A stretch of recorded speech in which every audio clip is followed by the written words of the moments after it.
కొంతమంది ఉప్మా అంటే ఉప్మానే కదా అనుకుంటారు. ఉప్మా బాగా రవ్వ వేయించుకునే దాంట్లో ఉందండి ఉప్మా.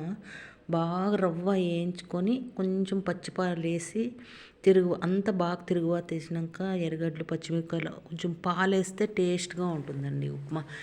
ఊరగాయ కన్నా ఈ పొడి శనగిత్తనాలు శనగపప్పులు బాగా వేయించుకోవాల. శనగపప్పులు శనగిత్తనాలు ఒట్టిమిరపకాయలు జీలకర్ర 4-5 మిరియాలు ఒట్టిమిరపకాయలు ఒట్టు కొబ్బరి జీలకర్ర మిరియాలు కొంచెం జీలకర్ర మిరియాలు ఒట్టు కొబ్బరి ఇది శనగిత్తనాలు శనగపప్పులు ఇవన్నీ బాగా వేయించుకొని సపరేట్గా వేయించుకొని బాగా మళ్ళీ కరివేపాకు బాగా అంత ఒట్టి కరివేపాకు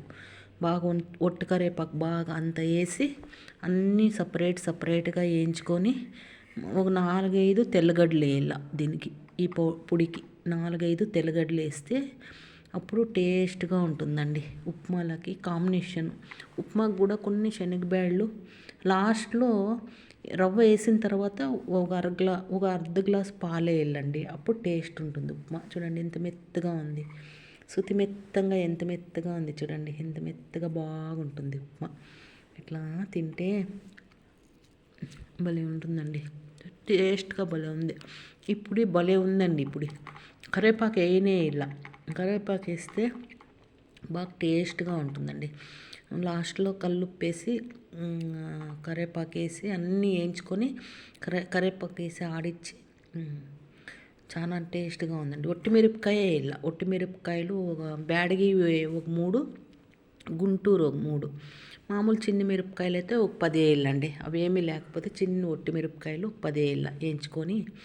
వేయించుకునే దాంట్లో ఉందండి. పచ్చి కొబ్బరి వేయించుకోకూడదు, ఒట్టు కొబ్బరి వేయించుకోకూడదు, అట్లే వేయాల. అన్నీ కొన్ని సపరేట్గా జీలకర్ర మిరియాలు శనగిత్తనాలు బాగా వేయగల, శనగపప్పులు అట్లా అనుకోవాల. అన్నీ వేయించుకొని మిక్సీకి వేసుకొని లాస్ట్లో కరివేపాకు ఒట్టు కొబ్బరి వేసి ఆడిచ్చేస్తే చాలా బాగా టేస్ట్గా ఉంటుందండి ఈ పౌడర్ మాత్రం. ఉప్మాలకు కాంబినేషన్ దోశలకి బాగుంటుంది, ఇడ్లీలోకి బాగుంటుంది, అన్నిట్లోకి బాగుంటుందండి టేస్ట్గా. చూడండి ఎంత మెత్తగా ఉంది. పాలు వేస్తే టేస్ట్ అండి ఉప్మాలకి ఎప్పుడే కానీ పచ్చి పాలు వేయాల, అప్పుడు టేస్ట్గా ఉంటుంది ఉప్మా. కొందరు అయ్యో ఉప్మానా అంటారు, కానీ ఉప్మా చేసే దాంట్లో ఉందండి ఉప్మా. చూడు ఎంత బాగుందో, తినాలా అనిపిస్తుంది ఉప్మా. అట్లా ఉండాలండి, తినాలా అనిపించాల, అట్లా ఉండాల ఉప్మా. అయ్యో ఉప్మానా అని అనుకోకూడదు.